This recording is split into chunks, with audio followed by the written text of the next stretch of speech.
Từ thuở khai thiên lập địa đến nay con người chưa bao giờ có thể ngừng đấu tranh, còn bên của chúng ta chính là kẻ mạnh nhất được người đời tôn lên làm hoàng đế. Để chấm dứt trận chiến mãi mãi thì cần có một người thống trị, dù có bao nhiêu máu phải đổ đi chăng nữa thì anh ta vẫn phải làm. Dùng sức mạnh của mình tạo ra một thế giới mới cho nhân loại, đối thủ có tài giỏi tới đâu nhưng khi đối đầu với người đàn ông này đều chỉ có một kết cục, đó là cái chết. Rất nhiều kẻ coi men như là ác quỷ khi cướp đi sinh mạng của người vô tội, nhưng điều ấy không quan trọng miễn là có thể chấm dứt chiến tranh trên toàn cõi. Mưa bom cứ như vậy được rải xuống, cùng với đó là tiếng kêu thấu trời của người dân. Trang sử về vị vua hùng mạnh nhất đã được viết lại. Có được mọi thứ nhưng anh ấy vẫn chỉ là một kẻ cô độc, và chuyện gì đến cũng đến khi vị hoàng đế đã đột ngột băng hà. Tưởng rằng mọi thứ đã kết thúc, tuy nhiên ai đó đã cầu cho men có được một kiếp sống mới được ánh sáng soi rọi.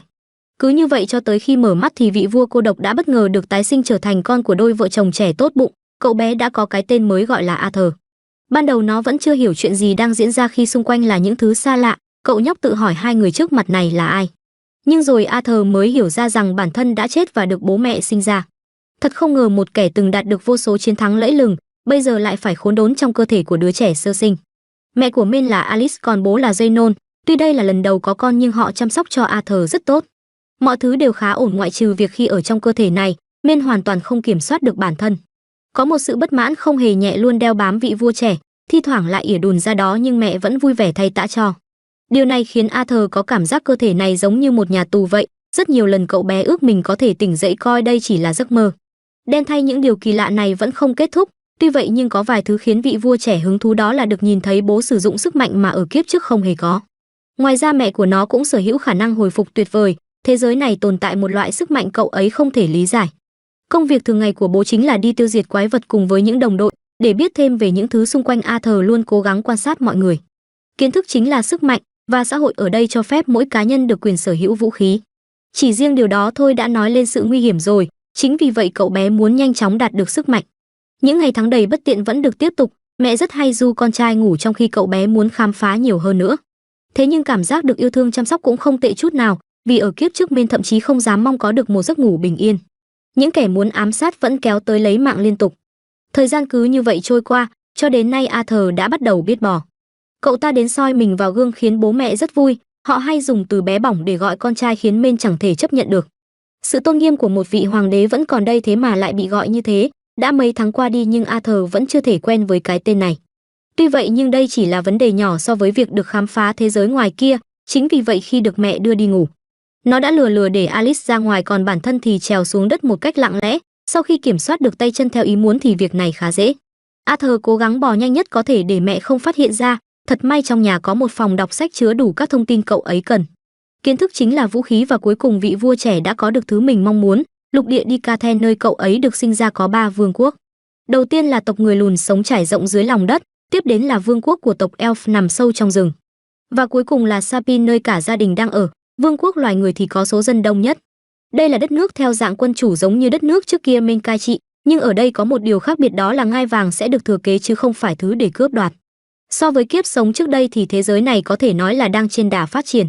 Ngoài thông tin cơ bản này ra, Arthur còn tìm được cuốn sách viết về sức mạnh mà bố mẹ đang dùng. Một trong những lý do khiến kỹ thuật chưa tiến bộ đó chính là phép thuật. Tại đây Men nhận ra sức mạnh bố mẹ dùng được cấu thành bởi mana, khả năng điều khiển mana phần lớn là nhờ di truyền từ bố mẹ. Và cứ 100 người thì sẽ có một người từ khi sinh ra đã mang khả năng đặc biệt. Có 2 cách chính để kích hoạt sức mạnh bên trong cơ thể. Nó gọi là Augmenter và Conjurer. Bố cậu ấy thuộc vào dạng dùng mana để cường hóa cơ thể giống như chiến binh. Augmenter mang lại sức mạnh to lớn và khả năng phòng thủ cao cho người dùng. Conjurer thì phóng mana ra bên ngoài và có thể điều khiển nó theo ý muốn. Mẹ cũng đã từng làm một lần nhưng có vẻ bà đặc biệt hơn người bình thường thì phải. Thứ cốt lõi để điều khiển được sức mạnh chính là lõi mana. Việc thức tỉnh thành một pháp sư thường diễn ra từ đầu tuổi dậy thì cho đến cuối tuổi thiếu niên. Bằng cách tập hợp những mảnh mana tiềm ẩn trong cơ thể về cùng một điểm, đồng thời tạo ra mana co thì một người sẽ có thể trở thành pháp sư. Bản thân Men kiếp trước cũng biết một thứ tương tự, nhưng Arthur gọi nó là khí, sức mạnh tiềm ẩn bên trong giúp vị vua trẻ chiến thắng mọi trận đấu. Và thứ cốt lõi của nó là trung tâm khí. Cậu bé cũng muốn thử dùng kiến thức kiếp trước để biến nó thành vũ khí cho kiếp này. Đang ngồi tập trung các mảnh mana lại với nhau thì bị mẹ phát hiện. Cứ thế Arthur bé bỏng bị nhấc lên mà không thể học hỏi được thêm. Alice cảm nhận được gì đó từ con trai khiến Men lo lắng, cứ tưởng bị lộ việc đang luyện tập rồi cơ, hóa ra là Arthur vừa ỉa đùn. Ban đầu nó nghĩ mình đã kiểm soát được việc này, tuy nhiên khi sờ xuống dưới thì lại thấy ấm ấm. Vị vua trẻ không thể tin được là người như mình vì quá tập trung mà chẳng hề nhận ra đã bĩnh ra quần. Một lần nữa nó thấy cơ thể này đúng là một cái nhà tù vì không thể làm điều mình muốn. Thời gian nữa lại qua đi, hiện tại Arthur đã được 2 tuổi và mẹ thì luôn viết lại mọi thứ về sự thay đổi của con trai trong nhật ký. Đối với Alice thì nó là đứa trẻ đáng yêu nhất thế giới, đầy tính tò mò và đặc biệt là ngoan vì không thấy khóc. Nhưng điều khiến cặp vợ chồng lo lắng chính là việc chưa từng thấy Arthur cười đùa. Ở ngoài lúc này Zenon đang dạy cậu bé cách dùng kiếm. Thấy nó vung được que củi như vậy, bố khen con trai đúng là có tố chất, mỗi tội là mẹ thì không có thích điều này. Hỏi chồng đang cho Arthur đáng yêu nhất thế giới làm gì vậy hả? Thằng bé thì vừa mới biết đi thôi thế mà lại cho luyện tập kiểu này. Khoảng thời gian này Minh cũng nhận ra quyền lực giữa bố và mẹ lớn tới mức nào, chưa bao giờ Zenon dám bật lại vợ. Arthur tự hỏi có khi nào thế giới này vận hành theo chế độ mẫu hệ không, vì đã lớn hơn chút thành ra Minh đã được đưa vào trong thị trấn mua sắm các thứ. Được khám phá những điều mới lạ cậu ta kêu liên tục vì sung sướng, mẹ cũng hiểu ý nên cũng chiều theo đưa con trai đi khắp nơi. Dựa vào vũ khí vị vua trẻ có thể đánh giá mức độ phát triển của đất nước thông qua kỹ thuật, ngoài ra ở đây tồn tại rất nhiều loại vật chất mà trong kiếp sống trước không hề có. Cái đặc biệt và thu hút nhất chắc chắn là phép thuật rồi, buổi hôm nay đúng là thu hoạch lớn hơn bất cứ thông tin nào trước giờ bản thân âm thầm tìm hiểu. Đi chơi tới chiều thì cu cậu cũng buồn ngủ, Arthur cảm nhận được tình yêu ba mẹ dành cho mình nhiều tới mức nào. Tuy có vài thứ hơi bất tiện thật nhưng suy cho cùng cậu ấy chẳng có gì để phàn nàn, vậy ra cảm giác có bố mẹ chăm lo là như thế này.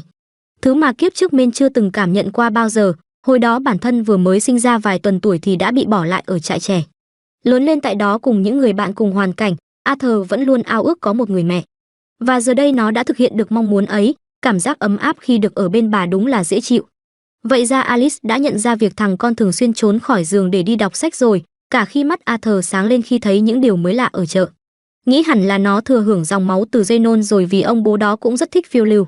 Và một ngày kia khi Arthur lớn con trai có thể nhìn ngắm vô vàn những điều mới lạ ở trên thế giới này giống như bố mình vậy.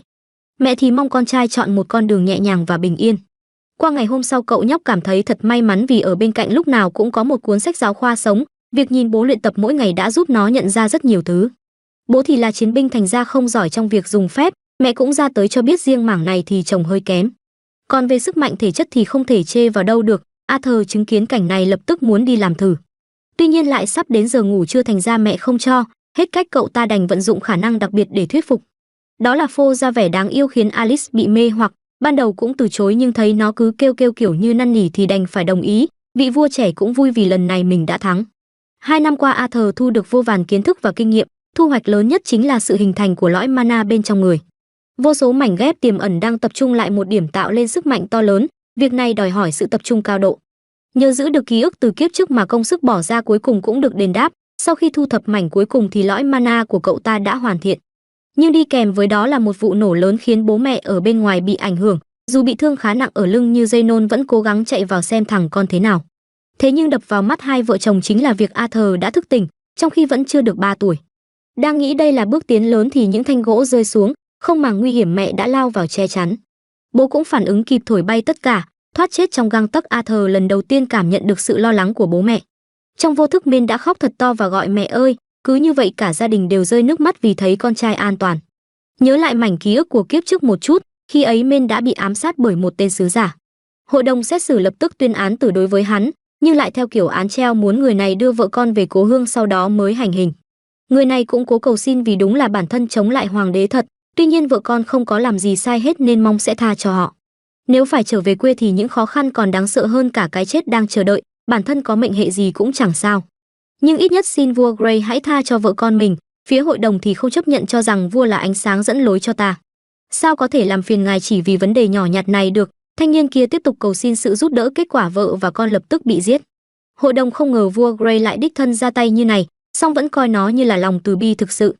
Vì cái chết chính là sự giải thoát khỏi đau khổ vĩnh viễn, kẻ ám sát cũng sốc xong vẫn phải dập đầu cảm ơn. Trở lại hiện tại đã được một thời gian kể từ khi Min thức tỉnh, bố cũng đặt làm cho đôi găng tay để chiến đấu thế nhưng đã bị từ chối. Nó nghĩ với cơ thể nhỏ bé này mà chơi cận chiến kiểu đấy, chắc chắn sẽ bị giết trước khi tiếp cận được đối phương. Hai bố con dùng kiếm gỗ để đấu tập, ban đầu họ chỉ đánh theo kiểu bình thường.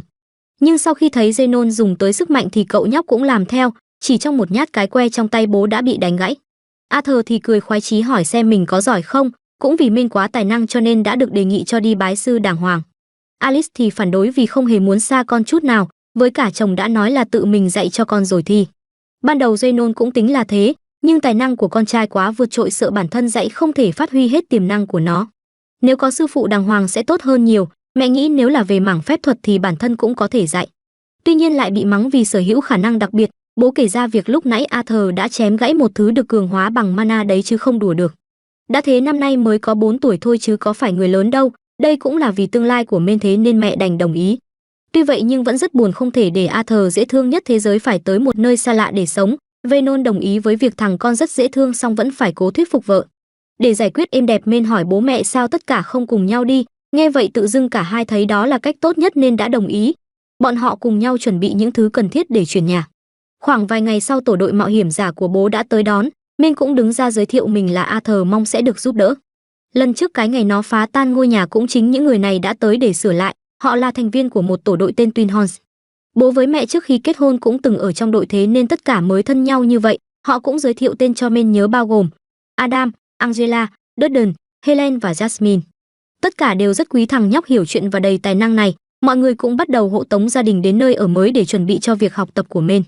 Đây là chuyến đi đường dài đầu tiên của cậu ấy trong thế giới này, tuy phương tiện di chuyển không có bằng kiếp trước nhưng nó lại đem đến cảm giác rất vui vì có bố mẹ ở bên. Đến trưa tất cả dừng lại để nghỉ ngơi, theo như Arthur được nghe thì điểm đến sẽ là thành phố Sirius. Nó khá mong chờ về nơi ở mới nhưng cũng có một vài vấn đề phải đối mặt, xung quanh đây có rất nhiều thú dữ và không hề an toàn chút nào. Thật may kỹ năng của mọi người trong đội đều rất tốt, Jasmine, Adam và Helen thì đều là Augmenter giống như bố. Cô Angela và chú Dudden thì là Conjurer giống mẹ, tổ đội này có sự gắn kết giữa các thành viên cao nên việc phối hợp vô cùng ăn ý. Bản thân cậu ta nghĩ mình cũng phải sớm mạnh lên mới được, đến tối nhờ đám sói mà cả nhà đã có bữa ăn ngon. Vì đây đang là ở giữa cuộc hành trình nên Arthur không có dám đòi hỏi, ít nhất thì số thịt này rất tươi vì mới săn được hôm nay. Mẹ cũng không thể ăn nhiều khiến Mên lo lắng, sau khi nhìn thấy trên tay chồng có vết thương Alice cũng tính hồi phục lại. Biết thế toàn bộ thành viên khác đã phải đứng ra ngoài để cảnh giác xem có ai theo dõi hay không, kỹ năng của cô ấy vô cùng đặc biệt trong thế giới này. Thuật sĩ như mẹ thì được gọi là emitter vô cùng hiếm, vì vậy người ta thường che giấu khả năng trước kẻ khác vì rất dễ bị nhắm đến. Việc bố với mẹ sống tại nơi hẻo lánh cũng là để che giấu năng lực này. Hồi phục xong Adam yêu cầu thư giãn gân cốt trước khi đi ngủ. Tiện thể muốn kiểm tra năng lực của Arthur luôn, anh ta thì là chiến binh dùng thương thành ra trận này có quá nhiều thứ bất lợi. Từ cơ thể cho tới sức mạnh do chỉ là đứa trẻ thành ra nên phải tìm cách để tiếp cận, thấy mọi người khá hào hứng nó tự hỏi có ai còn nhớ vụ mình là đứa trẻ 4 tuổi không thế. Đối thủ thì không hề nương tay nên cậu nhóc cũng phải đánh hết sức, Arthur kích hoạt được cả mana ở chân để tăng tốc độ làm Adam sốc nặng. Thoáng cái đã luồn được ra đằng sau để chém nhưng đã bị phản công, cơ thể do bé quá thành ra đã bị lực tác động thổi bay. Cũng may cô Angela đã dùng phép để đỡ, mấy người khác tới mắng anh chàng kia vì đã quá tay. Adam thì cho rằng Arthur là quái vật chứ không đùa được, nếu nương tay người bị đánh sẽ là mình. Jasmine thì cực kỳ hứng thú với cách di chuyển từ cậu bé, cô ấy hỏi xem ban nãy Mên đã làm thế nào mà nhanh tới vậy muốn được Arthur chỉ bảo. Nhìn vào ánh mắt của người này, vị vua trẻ biết đây là một kẻ quyết không bỏ cuộc cho tới khi có được thứ mình cần. Chuyến hành trình của họ diễn ra khá suôn sẻ ở những ngày tiếp theo, Arthur cũng được mọi người chỉ dạy cho nhiều thứ mới mẻ trong sách không có. Ngoài ra cậu bé cũng hướng dẫn cho Jasmine cách truyền mana vào chân để tăng tốc, tuy vậy nhưng kỹ thuật này không phải ai cũng có thể làm được. Kể từ hôm đó lúc nào Arthur cũng bị bà chị này giám sát. Hôm sau là sinh nhật của Mên nên cô nàng kia đã đến tặng quà, đó là một con dao cũng là để cảm ơn Arthur vì đã dạy mình cách tăng tốc. Vũ khí mới của cậu được thiết kế khá đặc biệt khi liên kết với sợi dây, tùy vào trường hợp mà có thể dùng tới. Mọi người cũng hiếm khi thấy Jasmine thân thiết với ai đó như vậy, Alice nghĩ tại con trai dễ thương quá mà. Đang định đi tiếp thì đột nhiên Mên phát hiện mẹ có dấu hiệu lạ, sau khi di chuyển bất ngờ tất cả đã bị toán cướp tấn công. Quân số của bọn chúng rất đông đã bao vây hết toàn bộ nơi này. Mục tiêu là phụ nữ và trẻ con, Mên thầm nghĩ xem ra những kẻ như này ở thế giới nào cũng có. Trận chiến rất nhanh đã nổ ra, mẹ phải an ủi Arthur nói mẹ ở đây rồi nên đừng lo, tất cả cùng nhau phối hợp chống lại toán cướp. Xét về năng lực cá nhân đương nhiên họ vượt trội hơn hoàn toàn, đen thay phe bên kia số lượng quá nhiều mà sức của mỗi người là có hạn. Venom rất nhanh đã bị hạ nhưng vẫn tỏ ra cứng rắn để hai mẹ con bớt lo, với cả nếu để chúng biết về năng lực đặc biệt thì sẽ còn nguy hiểm hơn. Bố nhờ con trai dẫn mẹ đi trước còn chỗ này cứ để mọi người ở đây lo, ban đầu cậu ấy cũng muốn chiến đấu vì đã có đủ sức mạnh. Nhưng lại được cho biết về việc trong bụng mẹ còn em bé thì Mên đã phải nghe theo, chuyện này cũng là để bảo vệ đứa em trong bụng. Mấy anh chị cũng đứng ra dọn đường cho hai mẹ con chạy trốn, nó thầm nghĩ một kẻ đã cướp đi mọi thứ như mình bây giờ lại đối mặt với việc sẽ bị cướp đoạt. Có lẽ đây chính là luật nhân quả do kiếp trước gây ra, lúc này một tên pháp sư đã dùng phép tấn công. Arthur cảm nhận được lập tức đẩy mẹ ra còn bản thân thì rơi xuống vực, ít nhất cậu ấy muốn kéo theo tên đó nên đã dùng dao phóng tới. Hai cô chú vội kích hoạt phép hòng đỡ lấy tuy nhiên đã không kịp, Vào giây phút này Men bắt đầu hiểu ra cái cảm giác mất đi người thân là như thế nào. Cùng với đó là lời thỉnh cầu của kẻ đã từng cố ám sát mình. Bản thân không hề hối hận khi đánh đổi tính mạng để bảo vệ gia đình, cái tiếc nuối nhất đó là sợ rằng sẽ không thể gặp được bố mẹ nữa. Ngoài ra cũng muốn chăm lo cho đứa em trong bụng chưa chào đời. Đến tối Arthur bất ngờ tỉnh lại và nhận ra mình chưa chết, ngay lúc ấy một sinh vật khổng lồ đã xuất hiện. Bất ngờ hơn là nó biết tên của Men và chào buổi sáng khiến cậu ta sợ hãi. Đối mặt với sinh vật to lớn, Men tự hỏi thứ này là gì và tại sao mình lại ở đây. Đang suy nghĩ phải đánh bại kẻ trước mặt thì Arthur đã bị dụ, nhưng sau khi lao vô nó đã bị đẩy lùi một cách đơn giản. Giọng nói phát ra kêu cậu ta vẫn còn non lắm, còn bảo mình là đồng minh của Men nữa chứ. Bà ta sau đó đứng dậy đi tới chỗ có loại quả chín để hái cho thằng nhỏ ăn, trong khi Arthur vẫn còn đang sợ hãi lại chẳng biết đây là ai. Muốn đứng dậy nói chuyện đàng hoàng thì cơ thể lại không cho phép, việc rơi xuống đây khiến cơ thể Men gần như vỡ nát. Thật may là vẫn giữ được cái mạng nên phải biết ơn. Sinh vật đen ngòm yêu cầu nếu không ăn uống đàng hoàng thì sẽ không trả lời bất cứ câu hỏi nào hết. Nghe vậy thằng nhỏ cũng lấy loại quả chín vàng lên nhai ngấu nghiến, nó muốn biết bây giờ bố và mẹ mình ra sao rồi. Bà ta thì chẳng có thông tin nào vì không thể ra khỏi đây, tuy nhiên bản thân sở hữu kỹ năng giúp nhìn thấy những thứ ở xa cho nên đã khẳng định hai người kia chưa chết. Nghe tin họ bình an Men rất mừng, Arthur rơi lệ vì ít nhất bản thân đã giúp được mẹ với đứa em trong bụng an toàn. Nó cảm ơn người phụ nữ già trong thân hình quái vật, còn được cho biết tên mình là Sylvia nữa chứ. Mảnh ký ức nào đó hiện ra về hai người phụ nữ nhưng rồi ngay sau đấy lại biến mất. Cứ như vậy vài ngày nữa lại qua đi mà nam chính vẫn chưa khỏi hẳn, cậu ta muốn càng sớm quay về nhà càng tốt. Cho nên cũng rất nghe lời Sylvia ăn ngủ nghỉ đầy đủ. Mỗi tội là không được tọa nguyện do nơi này xung quanh có rất nhiều quái vật, nó nằm ở tại bìa rừng Elside, lãnh địa của thú hoang và bọn sống ngoài vòng pháp luật. Thật may bà Sylvia đã chuẩn bị giải pháp cho Men, đó chính là rèn luyện để trở nên mạnh hơn đủ sức một mình chống lại nguy hiểm. Ngoài ra để xé toạc không gian và thoát khỏi đây cũng rất mất sức, Men vâng lời bắt đầu quá trình tu luyện. Tính ra đang trên đường đi kiếm sư phụ để học thì lại được đào tạo như này cũng tốt. Cái khó hiểu là bà già này không hề kể về quá khứ của mình, một loại quái vật kỳ dị khiến bản thân cậu ta không biết có bao nhiêu lần sợ hãi. Khả năng cao bà ấy đã từng chiến đấu với thứ gì đó mạnh mẽ nên trên người mới có vết thương. Trái ngược với hình thù kia là sự ấm áp đến bất ngờ không khác gì người mẹ, luyện thể lực xong Men cũng tỏa ra một lượng mana vượt trội khiến Sylvia hài lòng. Hỏi nó có thể làm như này được không khiến Arthur kinh ngạc, trên tay bà ấy đang dùng phép đồng thời tập trung mana lại. Giống như kiểu vừa bay vừa tiếp thêm nhiên liệu vậy, được biết con người có định kiến về mana. Họ có suy nghĩ phải tách riêng hai loại ra lúc tập trung năng lượng và sử dụng nó, theo như thông tin từ bà ấy ngoại trừ con người những sinh vật khác đều làm được như này. Nhất là một loài quái vật mang tên Mana Beast. Đối với chúng việc sử dụng phép cỡ này chỉ giống như việc hít thở, hỏi Men có muốn đạt được sức mạnh này không, đương nhiên cậu bé đồng ý nhưng lại bị thử thách.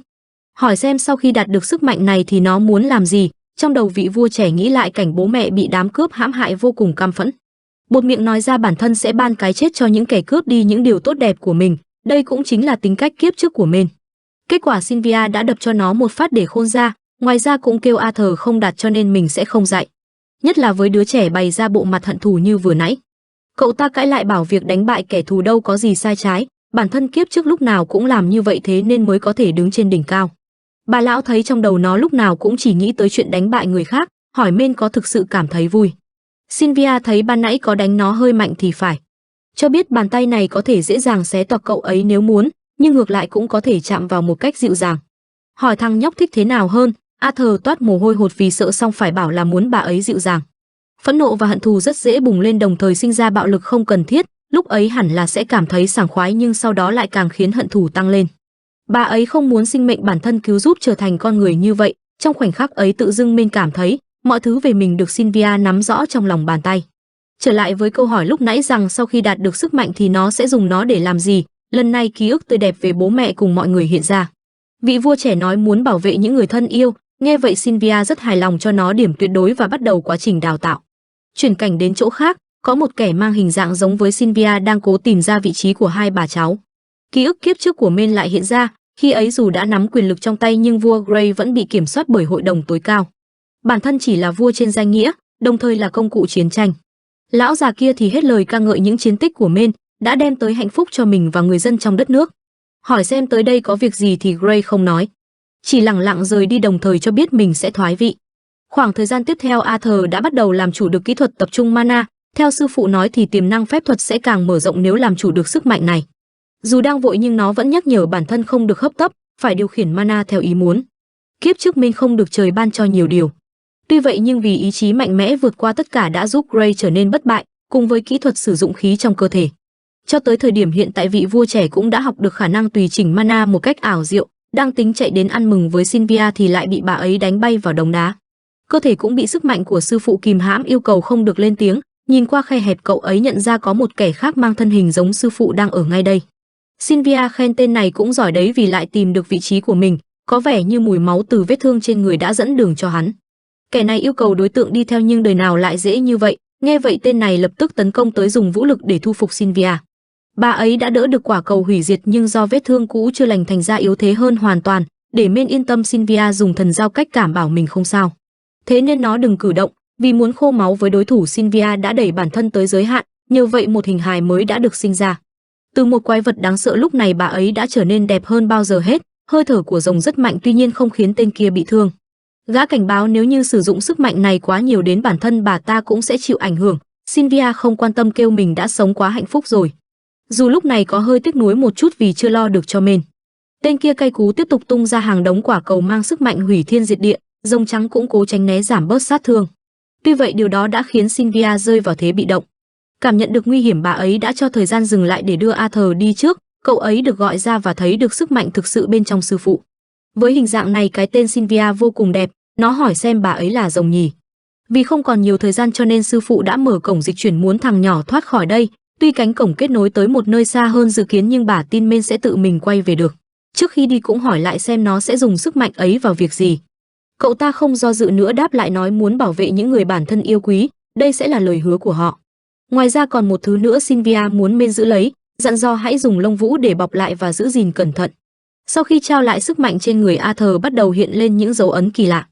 Cùng với đó là câu nói đến một ngày nào đó nó sẽ hiểu, còn bây giờ không còn nhiều thời gian nữa. Đôi bên sẽ phải từ biệt, mặc dù rất luyến tiếc nhưng không thể làm khác được. Bà ấy nói khoảng thời gian bên nhau rất vui, cậu ta cũng coi sư phụ là một người cần phải bảo vệ. Nhưng đứng trước kẻ thù kia thì không tài nào thắng nổi. Cậu ta cũng khóc vì điều này nhưng lại được an ủi, đây là chuyện không thể tránh khỏi. Men ngạc nhiên với những lời bản thân đã nói, cho rằng đó là vì mình đang dần thay đổi, không còn mang suy nghĩ của kiếp trước nữa do được Sylvia thông não.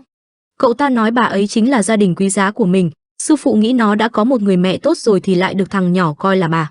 Câu này khiến Sylvia bất ngờ và rất muốn được nó gọi theo kiểu ấm áp như vậy một lần nữa. Arthur vui vẻ gọi bà ơi, cùng với đó là những giọt nước mắt hạnh phúc của cả hai. Sylvia nói lời cảm ơn sau đó đẩy nó rời đi trước khi quá muộn. Bước vào cổng dịch chuyển tự dưng cậu ta đổi ý muốn ở lại giúp đỡ. Tuy nhiên bản thân cứ thế bị kéo vào chiều không gian khác, không thể làm gì được. Thời gian sau đó quay lại, kết quả rồng trắng đã lãnh chọn một đòn và gục ngay tại chỗ. Tên kia thấy thế cũng tiến tới nghĩ nhiêu đây sao có thể chết được. Và đúng là như vậy, Sylvia cố tung ra một đòn cực mạnh ở cự ly gần để ngọc đá cùng tan.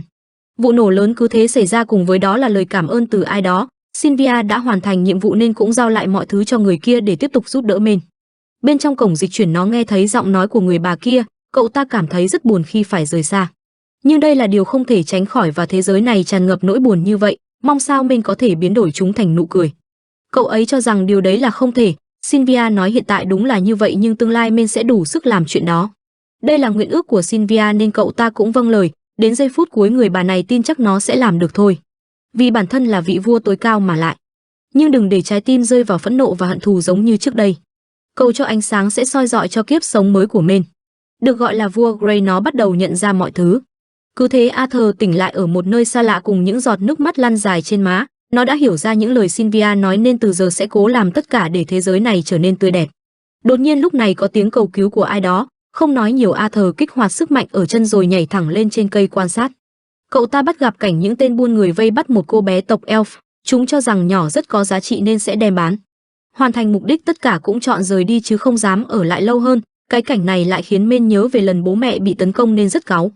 Thế nhưng lời dặn của Sylvia đã giúp nó bình tĩnh lại, không để cảm xúc tiêu cực chi phối. Cứ như vậy cậu ta bám theo băng cướp ẩn mình chờ đợi cơ hội. Chạy tới chiều tối bọn chúng cũng dừng lại nghỉ ngơi. Arthur không biết nếu bám theo có về được thành phố. Quan trọng nhất bọn kia lại muốn làm gì đó với cô bé nên cậu ấy muốn ra tay càng sớm càng tốt. Thanh niên cứ thế ngồi thiền chờ đợi màn đêm buông xuống là lúc đám người xấu mất cảnh giác nhất. Nhìn vào ba con sói, Arthur không hiểu sao chúng lại ngoan ngoãn phục tùng, đoán rằng là nhờ ma thuật nên cậu ta cũng lợi dụng tối đa hòng đánh lạc hướng. Mấy tên kia hoàn toàn không nhận ra cũng đi tới, ngay giây sau một đứa bất ngờ đã bị Arthur đâm gục tại chỗ. Nhờ vậy cũng thu được con dao để giải quyết tên tiếp theo. Vì cơ thể vẫn là trẻ con thành ra việc chiến đấu khiến Minh cảm thấy nhanh mệt. Lúc này một đứa khác đã phát hiện ra cậu ấy, Minh không thể dứt điểm ngay, kết quả đã để hắn báo cho đồng đội biết có một thuật sư ở đây. Nghe vậy đối phương khá bất ngờ vì Minh vẫn là trẻ con, gã ta coi Minh là hàng hiếm muốn bắt sống về để bán. Thấy tên này đang tính làm gì đó, Arthur khá cẩn trọng, ngay khi đối thủ lao vào vị vua trẻ đã né được. Tuy nhiên khi phản công thì lại không hiệu quả do đối phương có chút thực lực, nó tiếp tục phóng con dao được liên kết với sợi dây đến, tuy nhiên đã bị tóm lấy. Chớp lấy cơ hội, kẻ bắt cóc lao vào đá bay cậu bé ra xa, gã nhấc bổng Minh lên rồi khuyên đừng cố phản kháng vì không có tác dụng đâu. Nghe vậy Arthur kích hoạt phép lửa thành công thoát ra, đối phương đau quá không muốn giữ mạng cho Minh nữa. Thế nhưng ngay giây sau đã bị cậu ấy kết liễu, tên còn lại thấy cảnh này cũng cố cầu xin. Đáng tiếc bọn chúng có lẽ đã gây ra nhiều tội ác nên không thể tha được. Giải quyết xong cả 4 kẻ bắt cóc, Arthur mới tiến tới chỗ cô bạn kia để cứu. Nhỏ đang rất sợ hãi và khi nhìn thấy đứa trẻ tầm tuổi mình ở đây cũng rất bất ngờ. Minh cũng vậy vì gương mặt này đã gợi nhớ lại một người quen ở kiếp trước. Ra bên ngoài, nhỏ Elf nhìn thấy vết thương trên tay cũng tỏ vẻ quan tâm. Đây là lần đầu Arthur trò chuyện với ai đó tầm tuổi mình nên hơi ngại. Nó phải che đi toàn bộ những cái xác của bọn bắt cóc cho cô bạn đỡ sợ, bảo trẻ con thì không nên nhìn thấy thứ đó đâu. Xong lại bị mắng cho trận vì bản thân cũng là trẻ con còn gì. Hỏi về mấy tên đó thì nó giả bộ người ta gặp tai nạn không qua khỏi ấy mà. Sau khi thu xếp đồ đạc, Arthur tính bỏ lại cô bạn để tìm đường quay về, kết quả đã bị giữ lại vì ai lại làm thế. Thực ra nhỏ Elf rất sợ nên không muốn bị bỏ lại một mình, Men cho biết tôi còn phải về nhà nữa và đám người xấu sẽ không thể đuổi theo đâu nên đừng lo. Cô bạn thầm nghĩ Arthur tính bỏ một cô gái dễ thương như mình ở lại trong rừng tối đúng là đáng trách.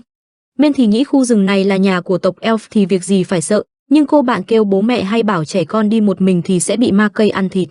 Nó hỏi xem đường về nhà đi hướng nào thì cô bé chỉ về hướng ngược lại, còn về khoảng cách xa bao nhiêu nhỏ hoàn toàn không rõ, vì lúc sáng đang chơi thì vô tình bị lạc. Arthur cảm thấy đúng là vô lý quá, nhưng thôi người ta là con gái nên cũng phải đưa về tận nơi vậy. Điều này sẽ khiến vị vua trẻ mất thêm một khoảng thời gian trước khi có thể trở về đoàn tụ với cha mẹ. Ban đầu còn định điều khiển 3 con sói cho nhanh nhưng lại không biết cách. Cô bạn yêu cầu nhanh thả chúng ra nếu không sẽ chết mất. Arthur lo sợ việc sẽ bị tấn công nhưng nhỏ kia biết rõ. Mấy bạn sói này rất hiền, chỉ đang bị đám người xấu lợi dụng như công cụ thôi, chưa kể cô ấy là cư dân của rừng xanh đâu thể nhìn bọn chúng chết vì đói được. Sau khi được thả ngay lập tức 3 con sói quay đầu bỏ đi. Arthur nhìn cảnh này cũng thấy vui rồi cứ thế dẫn cô bạn tìm đường về nhà. Đến sáng hôm sau đôi bên cũng giới thiệu làm quen và biết nhỏ là Tessia, vì cả hai đều đang đói nên cũng lấy thực phẩm của 4 tên bắt cóc ra nấu nồi súp ăn. Tuy nhiên hương vị không được ngon mấy vì chỉ có thịt khô luộc với muối, nếu có thêm chút rau vào chắc sẽ ngon hơn. Men nhớ lại mấy hôm được Sylvia chăm lo cho tận tình cũng buồn khi không thể cứu được bà. Cô bạn tuy không quen ăn thể loại này nhưng cũng cố để còn lấy sức đi bộ. Trước giờ Arthur luôn nghĩ ăn uống miễn sao có thể hấp thụ được dinh dưỡng là xong. Thế nhưng bữa ăn cũng là thứ giúp con người trở nên gắn kết. Cô bạn kêu mình muốn ăn thứ gì đó ngọt cơ, đúng là trẻ con có khác nhưng điểm này lại khiến Tessia trở nên dễ thương trong mắt Arthur. Nhỏ hỏi xem tại sao cậu ta lại tới rừng Elside thì biết đã bị chia cắt khỏi gia đình, biết nó cũng đang bị lạc. Cô bạn kia khá vui vì đôi bên cùng chung cảnh ngộ. Vị vua trẻ hỏi xem ở tại đất nước của Elf thì mọi người sinh sống như nào, Tessia cho biết ở chỗ mình rất vui. Tuy vậy nhưng bố mẹ thì hay bận việc nên bản thân thường xuyên phải chơi với ông và người giúp việc, trên đường đi họ gặp vài sinh vật nhỏ nhắn dễ thương. Cứ được một đoạn thì Arthur lại trèo lên cây quan sát, theo suy đoán đích đến còn rất xa. Cả hai tiếp tục đi trong khi chẳng có chút manh mối gì về Eleanor. Nhìn thấy mấy con bọ đang bay quanh cô bạn nó cũng hỏi, Tessia kêu nơi này rất nhiều sinh vật hay ho. Mọi người thường hay dùng đom đóm để làm dấu hiệu, ngoài ra còn có thể chơi được nữa. Vị vua trẻ thầm nghĩ vậy đây chính là cách trẻ con chơi đùa. Tiếp tục di chuyển, Tessia cho biết sau khi thức tỉnh mana bản thân sẽ được đi theo sư phụ để học. Nghe vậy cậu ấy cũng hơi ghen tị vì bản thân cũng muốn, hỏi xem ở đây không có chế độ trường học à thì nhỏ kia chẳng biết gì. Chắc có lẽ tại thế giới này vẫn chưa phát triển đến mức có trường cho học sinh. Arthur đột nhiên phát hiện ra một con sói đang bám theo thì hơi lo, đến tối nghe thấy tiếng hú cậu ấy cho rằng lẽ ra nên giết bọn chúng cho đỡ nguy hiểm. Bảo cô bạn đi vô trong ngủ thì lại không chịu, cậu ấy cần phải ở ngoài đây canh gác. Bản thân tự hỏi quả trứng mà Sylvia đưa cho mình là thể loại gì. Lát sau Tessia cũng gọi vô trong, còn kể ra vụ ông có dặn mình không được ngủ cùng con trai, nhưng vì Men đã cứu cho nên sẽ để nó nằm bên cạnh. Cậu ta ban đầu từ chối kêu tôi không có buồn ngủ, nghe vậy nhỏ tiếp tục kiếm cớ bảo nếu cậu ta ở ngoài sẽ có người xấu phát hiện ra mà tìm tới đấy. Arthur nhận ra cô bạn sợ ma cho nên mới vậy bèn phải đi vô trong. Tessia kiếm cớ đây là vì sự an toàn của cả hai chứ không phải mình sợ ma đâu, còn yêu cầu cậu ta ở nguyên trong này nữa chứ. Nếu buồn đi vệ sinh thì cũng phải gọi mình dậy để đi cùng. Đôi bên tiếp tục trò chuyện về việc Arthur tới từ vương quốc loài người. Tessia nghe kể đàn ông ở chỗ cậu ấy ai cũng biến thái và có nhiều vợ, Men sốc nặng hỏi xem sao lại biết điều đó. Nhỏ kêu ông đã kể nhưng theo cậu ấy thì tộc Elf chắc cũng có người biến thái như nhau thôi, mà quan trọng hơn nó không dám chắc Tessia hiểu biến thái nghĩa là gì.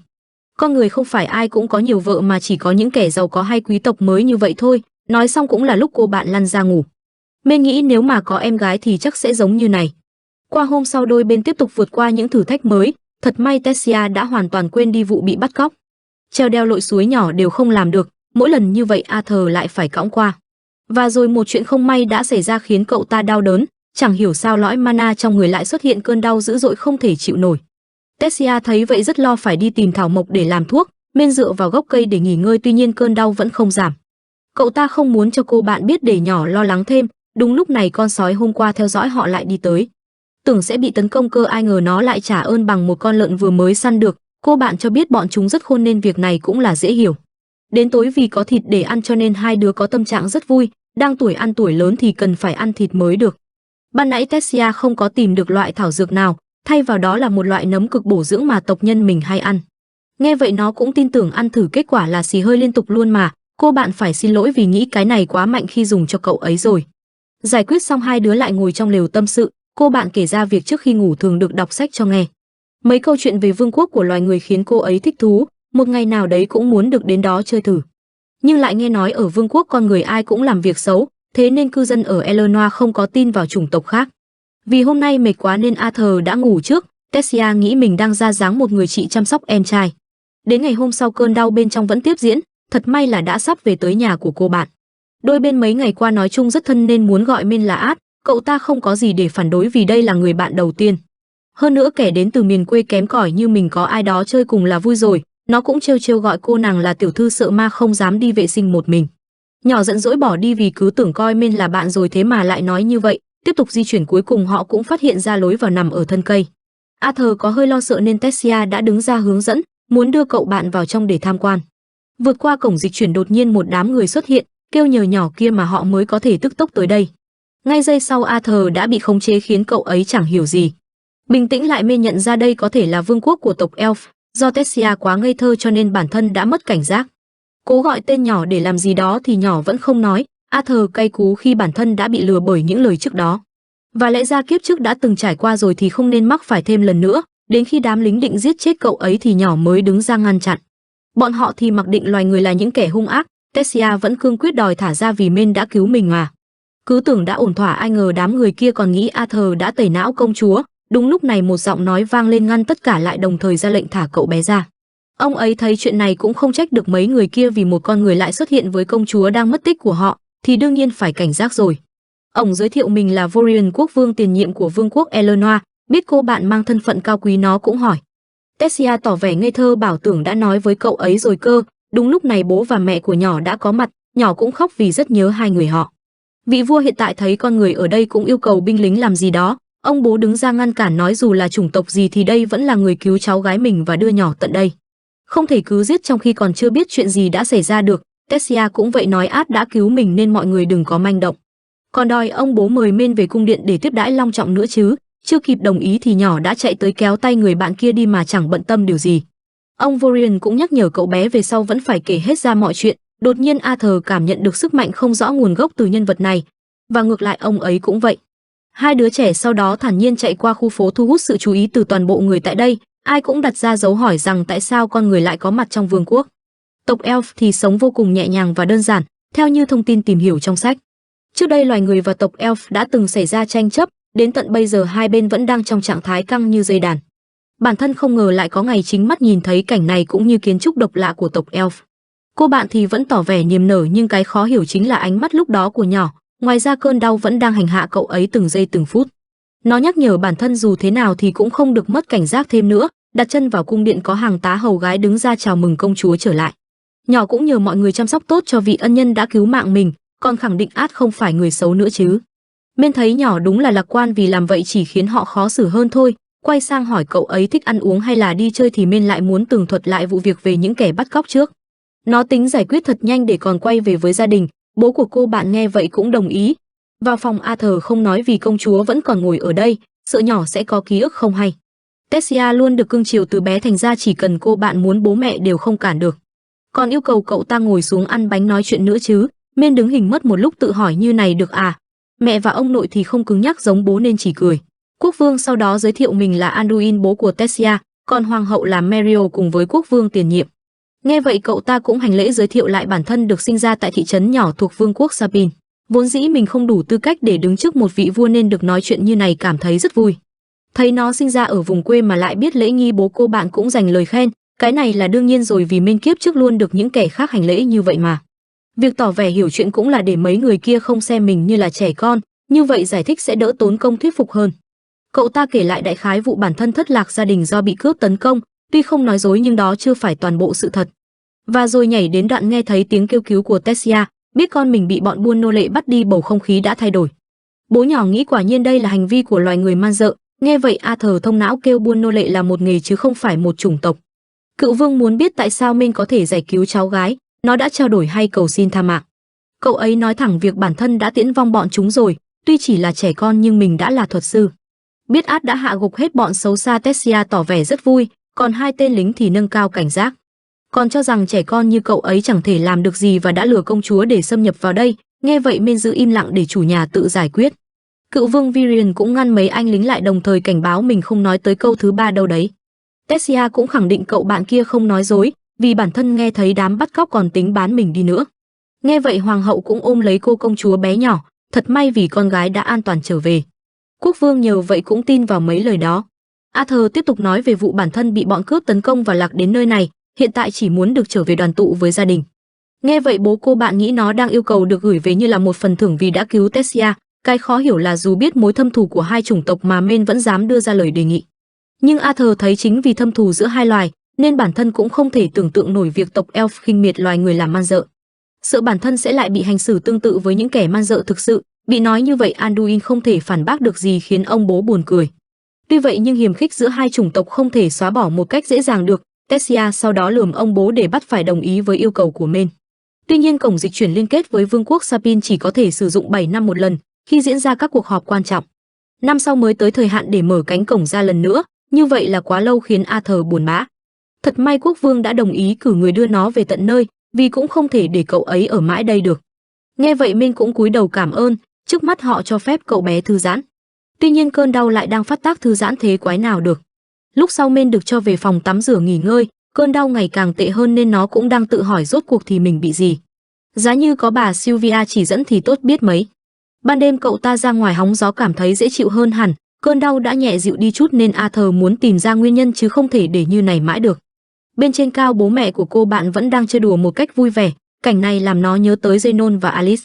Chẳng biết bố với mẹ có đang ổn không nữa, trong lòng thầm nghĩ nếu là họ thì sẽ sống sót trở về thôi vì đều sở hữu sức mạnh mà lại. Arthur tự hỏi nếu như bản thân quay lại chẳng biết bố mẹ có tươi cười chào đón không nữa, vì kiếp trước đã ra tay với quá nhiều người nên cậu ấy chẳng dám xin sự tha thứ ở kiếp sống này. Cô bạn nhìn thấy Men thì vội chạy đến, cậu ta thấy thế hỏi mình đã làm phiền thời gian nhõng nhẽo của nhỏ à, bị coi là trẻ con. Tessia khá cáu, rõ ràng mình còn cao hơn cả Men nữa. Đến đây cũng là để xin lỗi át vì bố cùng mọi người lại bất lịch sự như vậy, cậu ta không trách vì đây là thù oán từ thế hệ trước rồi. Biết bố mẹ nhỏ đang rất lo lắng, nó khuyên cô bạn cứ dành thời gian nhõng nhẽo bên họ đi. Tessia nghĩ nếu cậu ấy đoàn tụ với gia đình thì cũng giống như mình thôi. Câu này Arthur không dám chắc vì tại bản thân mà cả đoàn mới bị bọn cướp tấn công. Nó tự hỏi bây giờ bố mẹ có đang buồn khi thiếu vắng mình không. Đang suy tư về việc bản thân không đủ khả năng bảo vệ gia đình thì cô bạn đã đứng ra an ủi, kêu đương nhiên bố mẹ nó sẽ rất buồn khi không có con trai ở bên rồi. Mới nghĩ tới chuyện sẽ phải chia tay với Men mà mình đã buồn rồi đây này. Đom đóm sau đó tỏa sáng khắp nơi, cảnh tượng này khiến hai đứa trẻ thích thú. Nhờ vậy Men cũng thấy được hình ảnh của cha mẹ đang vẫy gọi, giờ đây cậu ấy nhận ra bản thân đã bị bóng tối của kiếp trước nuốt chửng lý trí. Việc chiến đấu với quá khứ đã qua khiến cậu ta mất niềm tin vào cuộc sống hiện tại. Thế nên cũng phải gửi lời xin lỗi Tessia khi trước đó đã nghi ngờ nhỏ lừa mình. Đang tỏ vẻ thích thú với mấy con đom đóm thì đột nhiên ai đó tấn công cô bạn. Theo phản xạ Men đã đỡ được rồi đuổi theo đá thẳng mặt, hóa ra đó lại là ông nội của nhỏ. Nó cũng khó hiểu khi ông ấy lại tính giết cháu mình. Lão già cười cười bảo Men nhìn lại thứ trên tay đi, vì nó chỉ là đom đóm thôi chứ đâu phải hung khí. Cậu ta đã bị lừa để kiểm tra khả năng thực sự, dựa vào phản ứng ông ấy bây giờ mới tin Men có thể giết được đám bắt cóc. Tessia cũng xin ông nội đừng bắt nạt át nữa, kêu cậu ta không giống những người mà ông ghét đâu. Cái này đương nhiên lão hiểu kêu đích thân tới đây là vì chuyện khác, lâu rồi mới được gặp một nhân vật thú vị như Men nên muốn thử tài chút thôi. Ông ấy tạo ra thanh kiếm gỗ rồi dùng phép đưa cháu gái ra chỗ khác để đôi bên đọ sức, Min cũng đang cần đối thủ để kiểm tra năng lực. Trận chiến được bắt đầu với thế chủ động từ cậu ấy, tuy nhiên mọi đòn tấn công đều bị cựu vương Vorion né sạch. Biết lão già này rất mạnh, nó cũng phải tăng cường mana, dù vậy nhưng ông ta vẫn có tốc độ nhanh hơn hẳn. Chớp lấy thời cơ, vị vua trẻ muốn vượt qua chính mình để ra đòn nhanh và nhanh hơn nữa. Trong lúc chiến đấu như này nó bắt đầu mất bình tĩnh. Tuy vậy vẫn đủ sức để bảo vệ cho Tessia, ngoài ra còn nhớ lại ánh mắt của vô số mãnh thú bản thân từng chiến đấu ở kiếp trước. Những chiếc răng nanh và móng vuốt được vung xuống cũng chỉ là theo bản năng, nếu không làm vậy thì sẽ bị giết. Và Men bây giờ cũng đang ở trong hoàn cảnh của một con thú như vậy nên cũng cố dùng hết sức chiến đấu. Nhờ vậy mà cậu ta đã ghi được một điểm trước cựu vương khiến ổng có hơi bất ngờ. Đang tính bắt đầu hiệp 2 thì cô cháu gái đi tới cấu đít vì như vậy là đủ rồi. Nhỏ yêu cầu ông nương tay và biết nếu làm vậy thì chính ổng mới là người bị bắt nạt. Được đánh giá cao, Arthur cảm thấy vinh hạnh, kết quả lại bị ông già ép trở thành đệ tử. Xét về tố chất cậu nhóc như Men hoàn toàn vượt xa tài năng bình thường, nó kêu mình vẫn cần phải về báo tin cho bố mẹ. Ông ấy cho biết bản thân có cách để báo với họ về việc Men vẫn còn sống, chưa kịp đồng ý thì cơn tức ngược lại xuất hiện. Nhìn cảnh này, cựu vương biết ngay nó đã thừa kế ý chí của quái thú, thế nên càng muốn nhận Men làm đồ đệ, nếu không nó sẽ chết. Trái tim Men lúc này đập liên hồi, cảm giác cứ như lồng ngực bị thứ gì đó xé toạc ra vậy. Cậu ấy còn nhìn thấy cả một quái thú bên trong cơ thể mình nữa, tự hỏi nó là hiện thân của nỗi sự từ mình à. Đang quằn quại thì đột nhiên bị Tessia gọi dậy. Arthur bừng tỉnh thấy cô bạn đang ngồi trên người mình cũng bó tay. Vậy ra bị bóng đè là do nhỏ này nên cậu ấy cũng ví công chúa như là quái vật. Tessia cay cú yêu cầu dậy thay quần áo luôn vì ông đang đợi bên ngoài. Ngoài ra nhỏ cũng hỏi lại xem Men thực sự sẽ ở lại đây chơi với mình à. Arthur không biết nữa, phải thử liên lạc với bố mẹ trước xem hai người họ có ổn không đã. Cậu ta còn trêu cô bạn bằng cách xưng hô một cách kính cẩn đối với công chúa khiến nhỏ khó chịu. Yêu cầu được gọi tắt là Ted cho thân, giống như cách gọi át của mình vậy. Bên ngoài lúc này nhà vua đang xin ông bố suy nghĩ lại về chuyện nhận Men làm đệ tử, đã thế còn cho sống luôn tại đây nữa chứ. Trưởng lão Vorion thì đếch có nghe kể cả chuyện này có khiến người khác dị nghị, hay đi ngược lại với truyền thống của tộc Elf đi chăng nữa.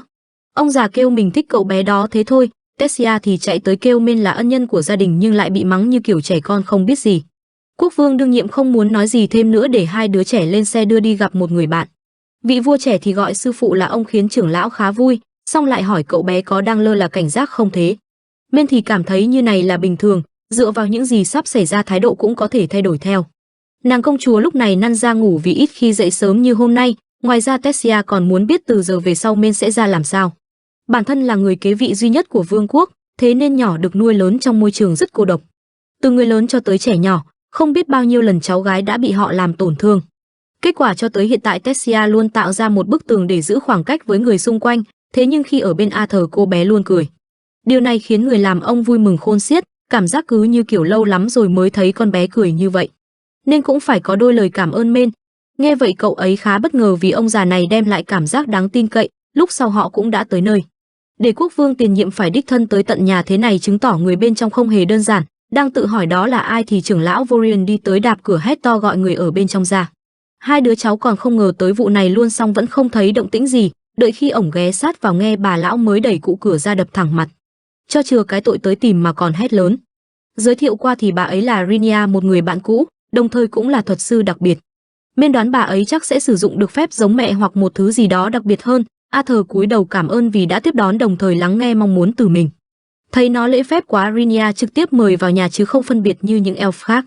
Có thể thấy tại đây có vô vàn các loại sách khác nhau, điều này chứng tỏ bà lão sở hữu kiến thức uyên thâm hơn bất kỳ ai. Thứ Men tò mò nhất là cách mà bà ấy có thể giúp mình liên lạc với cha mẹ, sau khi biết cách xưng hô của Arthur với ông già kia. Bà lão phì cười đoán ổng chắc là rất quý thằng nhóc này, cho biết mình là nhà tiên tri nên đã đoán ngay ra được Men vô cùng đặc biệt. Có những thứ ngay cả bản thân cũng chẳng thể nhìn ra, tuy vậy Rinia vẫn có thể thấy một quá khứ và tương lai rời rạc. Hôm nay nó tới đây không chỉ là để liên lạc với cha mẹ, mà còn muốn biết hiện tại cuộc sống của họ ra sao rồi. Bước đầu tiên Arthur được cho nhìn kỹ vào chậu nước, đồng thời tập trung ý thức hình dung ra bố mẹ mình. Một tay bà ấy tiếp nhận ký ức từ Men, tay còn lại thì giúp hình ảnh hiển thị trên mặt nước. Cậu ấy cứ thế như thể đang nói chuyện với bố mẹ vậy, đối với nó mẹ lúc nào cũng tỏa ra sự ấm áp và luôn nhíu mày khi lo lắng cho mình. Còn bố thì có đôi mắt tâm hồn, tính tình thoải mái hòa đồng và là một nhà lãnh đạo có sức hút. Hiện tại cả hai đã chuyển tới ngôi nhà mới mà cố quên đi nỗi buồn khi mất con, hôm nay tình cờ cũng chính là sinh nhật của Arthur. Nghĩ tới đó thôi thì gương mặt của họ buồn đi trông thấy, trước đó khi biết con rơi xuống vực cặp vợ chồng đã rơi vào tuyệt vọng. May mà ở bên vẫn có những đồng đội tốt động viên an ủi, và cũng vì còn đứa bé trong bụng cho nên họ đã cố gắng vượt qua. Đôi bên đang tự trách mình thì đột nhiên nghe được giọng cậu con trai, nó kêu mình vẫn an toàn và đang ở Eleanor vương quốc của tộc Elf. Bản thân đang liên lạc bằng phép thuật đặc biệt, cũng rất muốn về với họ ngay nhưng hiện tại không được. Cho biết cơ thể không khỏe và cần phải điều trị, tuy nhiên bố mẹ cũng đừng quá lo vì nó không nghiêm trọng quá đâu. Sau khi khỏi bệnh bản thân sẽ quay về ngay thôi nên bố mẹ đừng tự trách bản thân về những chuyện đã xảy ra. Nghe những lời này mẹ cũng cảm động phát khóc. Vì không biết tới khi nào mới liên lạc được tiếp cho nên cậu ấy mong cả hai giữ gìn sức khỏe. Ngoài ra còn cho biết mình rất yêu bố mẹ rồi rơi lệ, thật mừng vì họ vẫn an toàn sau vụ lần đó. Mong muốn đã được thực hiện. Arthur sau đó đã gọi trưởng lão Vorion là sư phụ. Vài ngày sau trong buổi nói chuyện Tessia lại trách bố mẹ vì không muốn để Art ở đây, ông nội cũng ủng hộ cháu gái thành ra đôi vợ chồng mới đồng ý để hai đứa sống chung. Còn nếu sợ người dân nói gì thì cứ thông báo với cả nước Arthur là đệ tử được mình trực tiếp dạy bảo là xong. Bản thân sẽ chịu trách nhiệm nếu có chuyện xảy ra. Nhà vua sau đó cũng lên tiếng gửi lời xin lỗi tới Men và chào đón nó như một phần trong gia đình. Tự dưng thấy thái độ thay đổi Men chẳng hiểu đã có chuyện gì xảy ra nên cũng nhìn về phía hai ông cháu. Nó đoán ông vua này rất yếu đuối trước bố mình và con gái thì đã bắt tay làm hòa. Tessia còn muốn dẫn bạn ra ngoài chơi nữa và đã được đồng ý, cứ thế hai đứa trẻ dắt nhau dạo phố chứ cứ ở trong nhà mãi không ổn. Vì đã có thông báo từ cung điện cho nên không ai đến kiếm chuyện với Men, lần đầu cậu ta được tận hưởng cảm giác đi chơi kiểu này. Còn được cô bạn rủ đi mua kẹo nữa chứ. Thế nhưng tại đây vẫn còn tồn tại thành phần bất hảo đã đến kiếm chuyện, thằng nhóc bằng tuổi này thường xuyên trêu Tessia khiến Men cạn lời. Công chúa cũng được khuyên đừng tiếp xúc với Art nhiều sẽ bị tổn thương đấy, vị vua trẻ thì tìm cách chọc phá đối phương, nó giả vờ tỏ vẻ ngạc nhiên trước cái tên của tóc vàng. Còn tưởng đó là tên của một loài động vật cơ, nghe xong thằng nhóc kia cay cú bảo Men là đồ ngu si thiếu hiểu biết. Thấy nó trêu tụi nhỏ tức điên Tessia chỉ biết phì cười, tuy không hiểu cách Arthur chơi chữ nhưng Ferris vẫn biết nó đang mỉa mai mình nên cũng đòi quyền thách đấu. Công chúa tính khuyên ngăn vì dù có là quý tộc cũng không nên hống hách như vậy, bị trà đạp lên danh dự nó từ chối vẫn muốn khô máu với Men. Mọi người xung quanh thì khá hứng thú vì tại đây quyết đấu là một trận chiến danh dự, cứ thế Tessia đã đứng ra làm trọng tài. Ngay khi trận đấu bắt đầu không ngoài dự đoán Ferris đã bị Men đấm cho cái vêu mồm nằm im thim thíp, Art tỏ vẻ ngạc nhiên vì chưa gì trận đấu đã kết thúc rồi. Thế mà còn tưởng đối thủ phải mạnh hơn cơ, cô bạn vui vẻ kéo tay Men rời đi khiến cậu ta ngày càng bị thu hút. Nó cũng cố tận hưởng trước khi bắt đầu quá trình rèn luyện, trưởng lão Vorion có nói trước để Men biết quá trình huấn luyện rất khắc nghiệt. Cậu ta sẽ học cách thuần phục quái thú trong người, điều này có thể sánh ngang với việc đắm mình trong dung dịch đang sôi. Tóm lại tương lai sẽ rất khó khăn nhưng nếu có đủ kiên trì và cố gắng, ông ấy tin chắc Men sẽ vượt qua và gặt hái được những thành quả lớn lao. Bài học đầu tiên đó là đừng quan tâm đến cơn đau từ lõi mana nữa. Arthur tỏ vẻ hào hứng cho cô bạn biết trước khi tới đây mình đã luôn luyện tập với gia đình, ngoài ra còn một người bà nữa. Hai đứa trẻ cùng lên tinh thần để cùng nhau phát triển. Cứ thế thời gian qua đi và Men đã luôn cố gắng hết sức, dù cơn đau có dày vò cơ thể đến như nào đi chăng nữa.